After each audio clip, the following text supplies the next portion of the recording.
Hey guys, welcome back to Paracord Planet. In most of our videos, the method that we use to join two different pieces of paracord is just simply melting the ends and pushing them together. It's a good fast bond, but not very strong. Instead, when you're looking for a stronger bond, it's good to use the Manny method. This method takes a little bit longer and is a little bit more involved, but it's well worth the effort.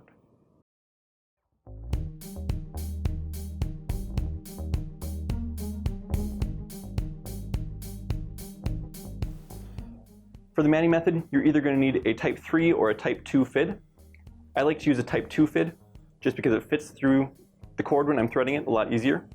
But technically for 550 cord, you want a type 3 FID. So it just depends on what part you want to work harder at. So to start off, you're going to want to thread your FID, type 2 or type 3, onto the end of one of your cords.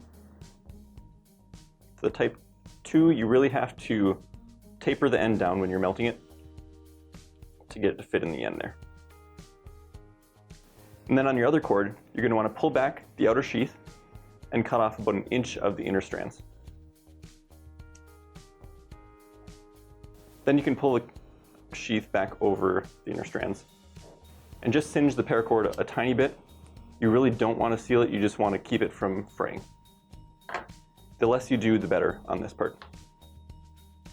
Then take your FID and just to start a hole through this paracord, I'm going to go in through the end and poke it out the side, like that.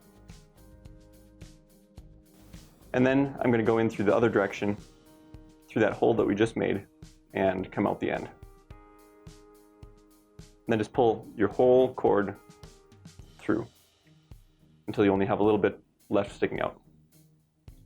At this point, you're going to take your FID off of my red cord here, but whatever color you have, and thread it onto the opposite end of the other cord.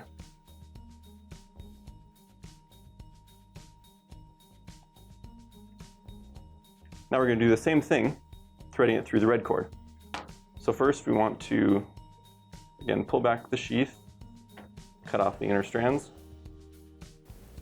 then pull that back over, and just singe the outside of it a little bit. Oops, that's really more than I should do there. And you'll see why in a minute here. So again, just to start that hole, I'm going to go in through the edge and poke it through the side. You want to go maybe 1/2 inch up. And once you have a hole started, go in the other direction. And now since I've singed the end a little bit too much, it's a lot harder to push the cord through. There we go. Once you get that through, go ahead and pull until your two ends come together. Any method of joining two cords, including knots, will essentially weaken the cord, but the Manny method is about the best you can do. It has the strength of the outer sheath, so this will hold about 300 pounds, I'd estimate. And if you just melt the ends together, then you're really only dealing with about 20 to 30 pound weight max. And so if you're making bracelets that you want to last, this is a good way to make them a lot more quality and a lot stronger. Hope you guys enjoyed this video. If you did, leave us a thumbs up and subscribe if you want to see more tutorials like this in the future. Otherwise, thanks for watching, and we'll catch you next time. And now since I've singed the end a little bit too much, it's a lot harder to push the cord through.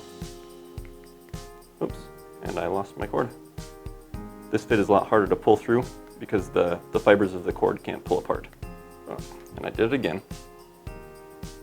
Show the visual one more time. Why?